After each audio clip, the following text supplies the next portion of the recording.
হাসিনাকে পালিয়ে যেতে বাধ্য করা হয়, হাসিনা পালিয়ে যেতে বাধ্য হয় না। আমরা হাসিনার পতন ঘটিয়েছি বলতে হবে, ফ্যাসিবাদী হাসিনার পতন হয়, ঠিক জাহান্নামে পাঠিয়ে দিয়েছে। এর মানে কি এইটা যে বিচারিক হত্যাকাণ্ড বললে জামাতের যেই নেতাদের ফাঁসি হয়েছে তারা যদি একটা অ্যাডভান্টেজ পেয়ে যায় কিনা, আপনারা কি সে ভয় থেকে বিচারিক হত্যাকাণ্ডের কথা বলেন নাই? প্লিজ এটা আপনাদেরকে বন্ধ করতে হবে। এবার বন্ধুরা, ঘোষণাপত্রের ফিডব্যাকের পরে অত্যন্ত গুরুত্বপূর্ণ কথা আপনাদের সাথে জুলাই সনদ নিয়ে। আমরা প্রত্যাশা করছি আগামী কয়েকদিনের মধ্যে জুলাই সনদ স্বাক্ষরিত হবে। নাম্বার 1, এই ঘোষণাপত্রে আপনারা যেরকম ভুজুং বাজুং দিয়ে জাতিকে বুঝাইছেন, আপনারা এই জুলাই সনদে সর্বশেষ বলেছেন, আমার হাতে প্রধান উপদেষ্টা মহোদয় 5ই আগস্ট একটি দীর্ঘ বক্তৃতা করেছেন। এই বক্তৃতার পুরো কপি আছে। এই বক্তৃতা অনুযায়ী উনি বলেছেন শীঘ্রই জুলাই সনদ বাস্তবায়ন হবে। এই জুলাই সনদের জন্য 19টা মৌলিক সংস্কারে সবাই ঐক্যমত্য পোষণ করেছে।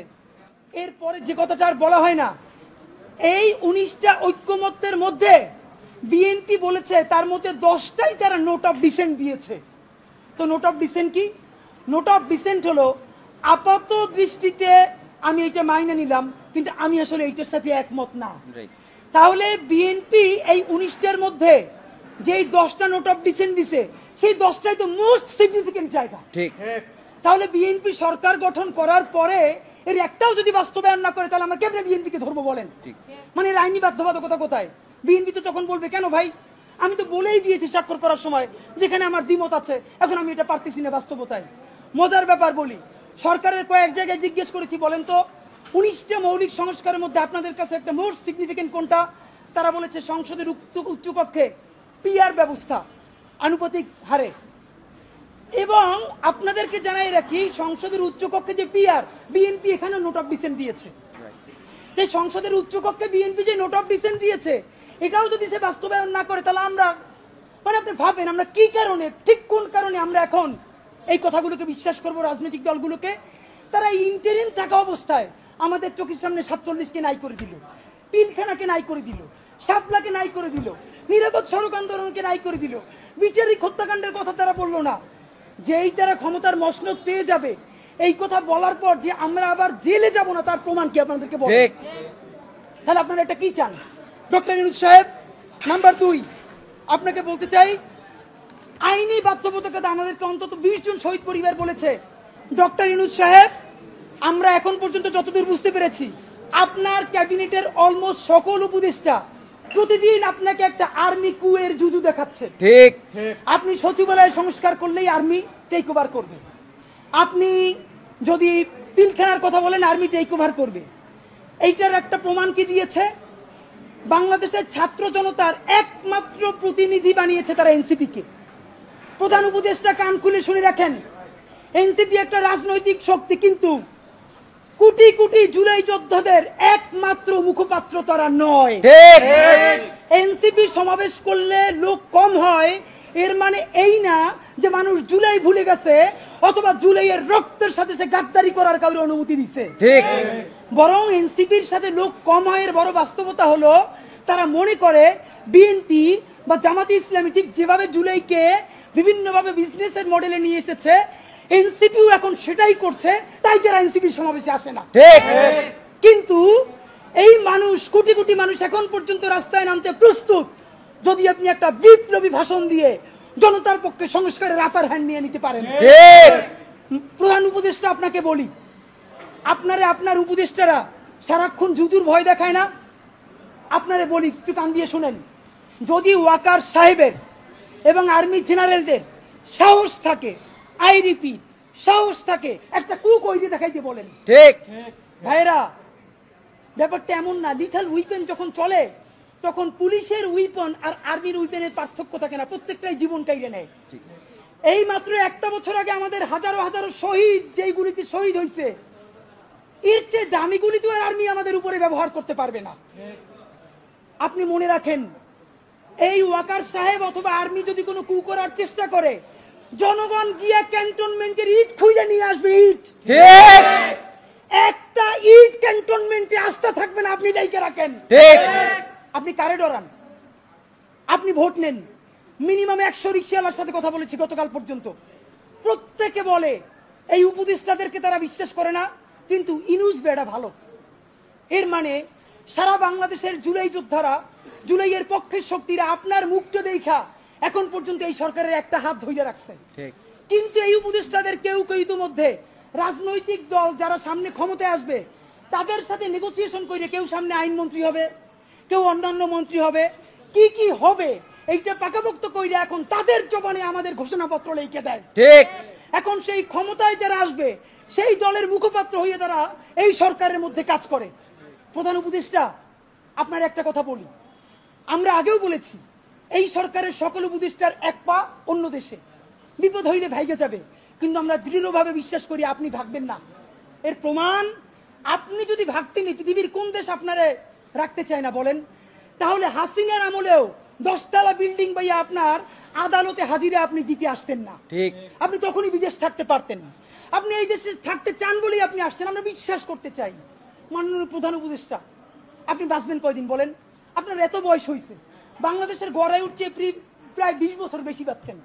আমার বাপে 63 বছর বাচ্চা, তার চেয়ে আপনি প্রায় 20 বছর বেশি। মাঝে মধ্যে মৃত্যু অধিক। মাননীয় প্রধান উপদেষ্টা, আপনি যখন আপনি একটা গবেষণা করেন 40 মিনিটের বক্তৃতা, রিক্সা চালক, ভ্যান চালক, সবজি বিক্রেতা, বিশ্ববিদ্যালয়, এইবার যে আপনার এই বাংলাদেশের পক্ষে হৃদয় নিংড়ে ভালোবাসা, আপনি যখন বক্তৃতা করেন আপনার চেহারা আর্টিফিশিয়াল ছাপ, ইদানিং আপনি স্ক্রিপ্ট দেখে দেখে বক্তৃতা করেন, এগুলো আমরা চাই না। মাননীয় প্রধান উপদেষ্টা, আপনার অন্তরে যা আছে, আপনারা যে বাধ্য করে তার কথা বলে দেন না। আপনারা কি করবে বলেন? আপনারা খুন করবে?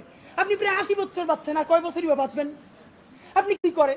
আপনাকে যদি হত্যা করা হয়, কিন্তু সেই রক্তের বিনিময়ে যদি আপনি শহীদদের রক্তের বিনিময়ে নতুন বাংলাদেশ গড়ে যেতে পারেন, আগামী 1000 বছর বাংলাদেশের মানুষ নামাজে প্রার্থনায় আপনার জন্য শুধু দোয়া করবে। ঠিক, বুড়ো মানুষটা থেকে শুরু করে শিশু আপনার বক্তৃতা শুনে মাননীয় উপদেষ্টা কতক্ষণ জানেন?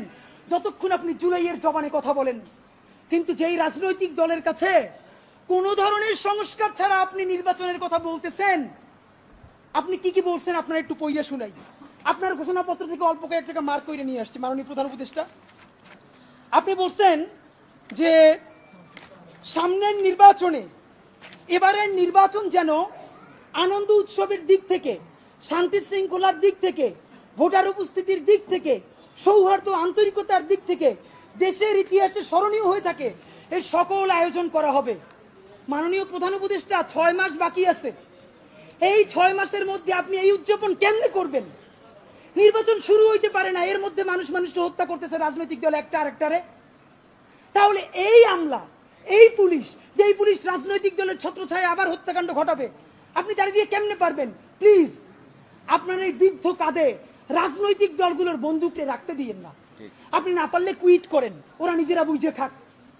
কিন্তু রাজনৈতিক দলের একমাত্র মুখপাত্র হইয়া বাংলাদেশের মুখপাত্র থেকে আপনি বিদায় নিয়েন না। আপনি নির্বাচনের কথা বলছেন, আমরা খুশি হয়েছি, কিন্তু ইতিহাসের স্মরণীয় নির্বাচন করার রোডম্যাপ কোথায়? বাংলাদেশের রাজনৈতিক দলগুলো আপনার সাথে মিটিং করে সামনে এসে বলে আমরা নির্বাচনের রোডম্যাপ দেখি নাই, আমরা হতাশ। ভিতরে কথা বলার চেষ্টা করলাম, আফসোস রাজনৈতিক দলগুলো এত বদমাশ কেমনে হয় ভাই? ভিতরে তারা একটা বারো ভালো করে কোনো রাজনৈতিক তারা নির্বাচনের ম্যাপ দেয় না। প্রধান উপদেষ্টারে তারা গিয়ে বলে বড় দলগুলা, ওই পেট্রো বাংলার চেয়ারম্যানটা কিন্তু আমাদের লাগবে, অমুক বিশ্ববিদ্যালয়ের ভিসি কিন্তু আমাদের লাগবে, স্বরাষ্ট্র আর জনপ্রশাসন মন্ত্রণালয়ের সচিবটা কিন্তু আমাদের লাগবে। বাইরে এসে বলে আমরা নির্বাচন না দেখে হতাশ। একই দ্বিচারিতা। তো আপনার প্রতি অনুরোধ, এই যে আপনারে বাহিরে এসে বলে যে আপনি নির্বাচন দেন না, আপনি কেন প্রেস মিট করে বলেন না বিএনপি আমার পেট্রো বাংলা চাই, জামাত আমার স্বরাষ্ট্রমন্ত্রী চাই, এনসিপি আমার কাছে জনপ্রশাসন চাই, বলে দেন। ধরেন আপনি বইলে দিচ্ছেন, করবে কি? মারবে। আপনি তো এমনি একদিন মরে যাবেন, আজীবন বাঁচবেন। আপনি বইলে দেন না, ওদের নেংতে কইলে দেন। রাজনৈতিক শক্তির আমরা পক্ষে, কিন্তু রাজনৈতিক দলের নামে নিপীড়নের পক্ষে আমরা নয়। বন্ধুরা আমার, আপনি আরেকটা কথা বলেছেন, এখন থেকে প্রতিদিন আলাপ করুন আপনার এলাকায় ভোটদান ব্যবস্থা কেমন হলে সুন্দর হয়, কেমন হলে আনন্দমুখর হয়, সেটা আগে থেকে ঠিক করার জন্য, নতুন বাংলাদেশের কাজ করার জন্য সেইটা আপনারা প্রস্তুতি নেন। মাননীয় উপদেষ্টা, যমুনে বললে হবে না, এলাকায় গিয়ে যদি এই আলাপ শুরু করি, আমার পিটাইয়া ছালবাকল উঠেই আবার ঢাকায় পাঠাইবে। ঠিক, ঢাকার এলাকা কিন্তু এক না। এলাকায় সেই পরিবেশ আপনি তৈরি করতে পারছেন? এলাকার ওসি প্রতিদিন এখন বিএনপির উপজেলা সভাপতির ফোন করে ডায়াবেটিসের খবর নেয়। তা তা আমার কথা যদি বিএনপির বিপক্ষে যায়, আমার কথা যদি জামাতের বিপক্ষে চায়, তারা তো আমার দৌড়নি দিয়া কি করবে তা তো আপনি বুঝতে পারতেছেন না। প্রধান উপদেষ্টা, মাননীয় উপদেষ্টা, শেষের দিকে আপনার আর একটা কথা আপনারা বলা দরকার। আপনি এইখানে খুবই স্পেসিফিকলি বারবার নির্বাচনের যে রোডম্যাপটা দিয়েছেন, আমরা অত্যন্ত খুশি হয়েছি। আপনার হাতে সময় আছে 6 মাস। আপনাকে চূড়ান্তভাবে আমরা কয়েকটা প্রস্তাবনা দিতে চাই। নাম্বার 1, এই 6 মাসের মধ্যে আপনি একটা আপার হ্যান্ড নেবেন। সেই আপার হ্যান্ডের চূড়ান্ত কাজ আগামী 1 সপ্তাহের মধ্যে আপনি ইন্টারিম ভেঙে দেন। ঠিক। এই ইন্টারিমের অনেক উপদেষ্টা এখন সামনে কেউ বিএনপির, কেউ জামাতের, কেউ এনসিপির মুখপাত্র হইয়া তাদের দলীয় এজেন্ডাগুলো আপনার সামনে রেখে বাস্তবায়ন করবে। এইটা আপনি হইতে দিয়েন না। আপনি অতি জলদি যেই নির্বাচনটা উপহার দিতে চান তার জন্য ইন্টারিম ভেঙে দেন এবং অতি দ্রুত তত্ত্বাবধায়ক সরকার ঘোষণা করেন। এই ইন্টারিম ভেঙে দিয়া আপনি প্রধান হইয়া আপনি তত্ত্বাবধায়ক সরকার ঘোষণা করেন। আগামী 6 মাস মাননীয় প্রধান উপদেষ্টা, এটা অনেক অনেক বেশি ইনাফ, মোর দ্যান ইনাফ এই দেশে পাল্টাই দেওয়ার জন্য। আপনি কিছু বিপ্লবী সিদ্ধান্ত নেন। সেই বিপ্লবী সিদ্ধান্তের মধ্যে আপনি 1 নম্বরে বলেন যে এই দলই ক্ষমতায় আসবে ওয়াদা করতে হবে 72-এর সংবিধানকে বাতিল করতে হবে। যেই 72-এর সংবিধানের মধ্য দিয়ে বাকশাল হয়েছে, বিচারিক হত্যাকাণ্ড হয়েছে, সেই সংবিধানকে নতুন সংসদে বাতিল করে জুলাইয়ের ঘোষণাপত্রের আলোকে এবং জুলাইয়ের সনদের আলোকে নতুন সংবিধান রচনা করতে হবে। নাম্বার 2, প্রতিনিধিত্বশীল স্বাধীন পুলিশ কমিশন গঠন করতে হবে। আমরা বলেছি শুধু পুলিশ কমিশন না, কারণ এই পুলিশ যদি জানে আগামীতে বিএনপি ক্ষমতায় আসবে, জামাত ক্ষমতায় আসবে, সে হোমওয়ার্ক কইরা প্রত্যেকটা কেন্দ্র দখল কইরা ব্যালট ভরে দিবে, কারণ সে জানে তাহলে তার পোস্টিংটা ভালো হবে। সুতরাং আমরা চাই একটা প্রতিনিধিত্বশীল স্বাধীন পুলিশ কমিশন। এটা যদি 10 জনের মেম্বার হয়, 2 জন বিরোধী দল থেকে থাকবে, 2 জন বিশ্ববিদ্যালয়ের শিক্ষক থাকবে, 1 জন শহীদ পরিবার থেকে থাকতে পারে, এই পুরো সরকার থেকে থাকবে 5 জন, বাকি 5 জন অন্য স্টেক থেকে। যদি সেটা হয় তাহলে ন্যূনতম তাকে কিন্তু একটা কন্ট্রোল করা যাবে। নাম্বার 2, আপনি ন্যূনতম জুডিশিয়াল রিফর্ম না করে আপনি কিসের নির্বাচন দিচ্ছেন? এই যে নির্বাচনে খুন হবে প্রচুর, সেই খুনগুলো নিয়ে তো মামলা হবে। আমরা এই যে আসিফ মাহমুদ বনাম ইশরাক হোসেনের যে ক্যাচাল, সেই ক্যাচালে দেখলাম আদালত পর্যন্ত স্বীকার করতেছে যে এই ব্যাপারে রায় দেওয়ার উপরে তার উপরে চাপ ছিল। কোনো রাজনৈতিক দল ক্ষমতায় নাই, সেই অবস্থায়ও যদি আদালত বলে যে এই রায় দেয়া তার উপরে চাপ ছিল, যখন রাজনৈতিক দল থাকবে তখন তো চাপ লাগবে না, তখন আইন মন্ত্রণালয় দিয়ে লিখে পাঠাবে, সে শুধু সাইন করে দিবে। সুতরাং আপনি জুডিশিয়াল রিফর্ম কি করলেন সেইটাকে আপনাকে স্পেসিফিকলি বলতে হবে। জনপ্রশাসন সংস্কার, সব কিছুতে একমাত্র বিসিএস প্রশাসন ছড়ি ঘুরাবে তা হইতে পারে না। আপনি ক্ষমতার ডিসেন্ট্রালাইজেশন করেন, আপনি পুলিশকে একটু ভিন্ন করেন, আপনি অন্যান্য ক্যাডারগুলোকে আরেকটু এম্পাওয়ার করেন। এই যে জনপ্রশাসন সংস্কারের মধ্যে প্রশাসকরা নিজেদেরকে প্যারালাল রাষ্ট্র ভাবে, এইটা আপনি ন্যূনতম ভাঙিয়ে দিতে না পারলে আবার তো সে আমলাতান্ত্রিক দেশ করবে। এবং আপনাকে সর্বশেষ আমরা বলতে চাই, আগামী 6 মাস আমরা আপনার কাছে অ্যাকশন দেখতে চাই। সেই অ্যাকশনটা হলো, এখন চলে আগস্ট মাস, আগস্টের মধ্যে আপনি ইন্টারিম ভেঙে দেওয়ার চূড়ান্ত রূপরেখা প্রণয়ন করেন। এতদিন বলছি আমরা বিচার সংস্কার, বিচারের কোন কোন রায়টা আসবে আপনি তা তো একটা বললেন না এই আপনার দীর্ঘ বক্তৃতার মধ্যে, কিন্তু আপনি ঠিকই নির্বাচনের সব কথা তো বললেন। থ্যাংক ইউ, আপনি এটা বলেছেন। তাহলে বিচার নিয়ে আপনি এরকম বলতেছেন না কেন? নাম্বার 2, এতদিন আমরা আগে বলেছি সংস্কার, তারপরে বলেছি মৌলিক সংস্কার, না এখন মৌলিক সংস্কারও বলি না, নির্দিষ্ট 5টা সংস্কারের কথা বলেছি। আমরা পুলিশের সংস্কার চেয়েছি, আমরা জুডিশিয়াল রিফর্মের কথা বলেছি, আমরা নির্বাচন কমিশনের যে বর্তমান প্যাটার্ন এইটা ভেঙে দেওয়ার কথা বলেছি। প্লিজ, কোন সংস্কারটা কবে হবে? নির্বাচনের আগে যদি আপনি একটা সংস্কার নিজে করে দেখাতে না পারেন, তাহলে বলেন প্রবাস থেকে লক্ষ টাকা প্লেন ভাড়া দিয়া বাংলাদেশের মানুষ কেন ভোট দিতে আসবে বলেন? সে তো জানে একটা সংস্কার আপনি করতে পারেন নাই। এই যে ভোট দিয়ে যাবে যারা ক্ষমতায় যাবে, তারা ঠিকই আগর কাটামতে সব 91 যেরকম তারা চুক্তি ভঙ্গ করেছে, চুক্তি ভঙ্গ করে আবার ফ্যাসিবাদ কায়েম করবে। শুধু শুধু সে কেন তো এসে ভোট দিতে আসবে বলেন? সুতরাং আপনি যদি সত্যিকারে চান বাংলাদেশের ইতিহাসের সেটা নির্বাচন হোক, প্রবাসীরা ভোট দিক, লক্ষ লক্ষ টাকা খরচ করে মানুষ ঈদের মতো উদযাপন করুক, তাহলে ন্যূনতম কয়েকটা বিচার আপনার নির্বাচনের আগে করে দেখাতেই হবে। এই ইন্টারিমের সকল উপদেষ্টাকে বিদায় দিয়ে নতুন ফ্রেশ তত্ত্বাবধায়ক সরকার গঠন করতে হবে এবং অতি দ্রুত আপনাকে রেভলিউশনারি কিছু কাজ করে দেখাতে হবে, যাতে মানুষ বিশ্বাস করে রাজনৈতিক দলগুলো আসলেও তারা কোনো ধরনের গাদ্দারি করতে পারবে না। এবং সর্বশেষ কথা, সকল রাজনৈতিক দলের সাথে বারবার বসেন উপদেষ্টা মহোদয়, একটা বার 1500 প্রায় শহীদ, তার পরিবারের সাথে আপনার বসা দরকার হয় না? এই যে এত সংস্কার করলেন, আমাদেরকে কেন তারা ফোন করে জিজ্ঞেস করে যে এগুলো সব কি তারা না কইরেই চলে যাবে? প্লিজ জুলাই সনদ ঘোষণার আগে যা যা করতেছেন সেই রাজনৈতিক দলগুলোর একদিকে সামনে রাখেন, শহীদ পরিবারগুলোর সামনে রাখেন, তারপর বলেন যে এইটা করছি, একটু শহীদ পরিবারের কথার মূল্যায়ন করেন। এইটা যদি একটাও না করেন তাহলে কি করব? এই সরকার দুর্বল হয় সেটা করব না, আমরা নির্বাচনের বিরুদ্ধেও দাঁড়াবো না, তাইলে আবার বলবে আমরা গণতন্ত্র চাই না। আমরা যারা ক্ষমতাহীন কিন্তু জনতার জবানে কথা বলি, তারা এই নির্বাচন বয়কটের ডাক দিব। ঠিক।